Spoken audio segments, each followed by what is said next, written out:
Welcome for this video today. I want us to discuss electrolysis, and to do that we are going to use an example of sodium chloride, which will give us an insight of how electrolysis of various ionic compounds usually take place. Now today we are going to have sodium chloride, which will represent other ionic compounds like magnesium oxide, copper chloride, copper sulfate, and so on and so forth.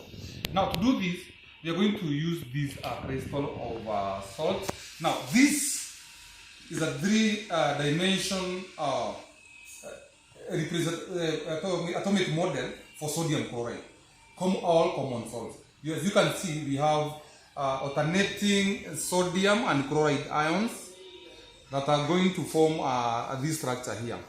Now, when you put salt or common salt in water, what usually happens is that now these ions, when they move in water, they are going to separate like this. You are going to have chloride ions and sodium ions now moving freely in water. Now we assume now this is water, so these ions will just be moving freely in water like this. Remember, we started with a sodium crystal. Now when you put it in water or you melt it so that you have molten sodium chloride, these ions will be free to move like this. Now in this case, now if we put this electrodes here, now this is a cathode which is connected to the negative terminal, and then we have anode which is connected to the positive terminal like this, and then we switch on our electricity.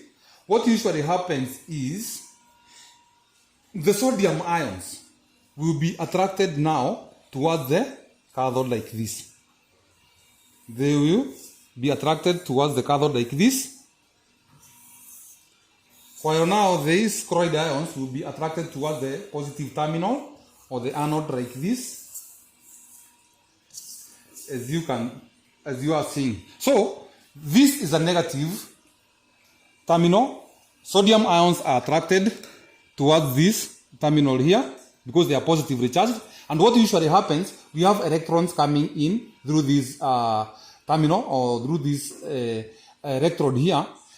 And now the sodium ions, remember, for us to form sodium ions, a sodium atom had to lose an electron. So when now they gain an electron, they will revert back to their original state, which is sodium atom like this, sodium atom like this, sodium atom like this, and then they might settle now on the bottom of this vessel here, a sodium metal.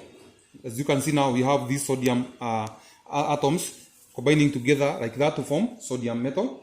Now for chloride ions, remember, for you to form these chloride ions, we had a sodium atom that had to gain an electron to form a sodium ion. Now if they lose now the electrons that they had gained, each to lose an electron, this chloride ion to lose an electron, this chloride ion to lose an electron like this, what usually happens, these ions now, when they lose electrons, they are going to form the original chlorine atoms like this.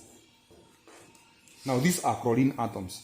Now the next step is these chlorine atoms are going to form covalent bonds. You have two atoms of chlorine forming what we call a covalent bond to form a chlorine gas now. And this gas now can evaporate like this. You see? Now this is what we call electrolysis.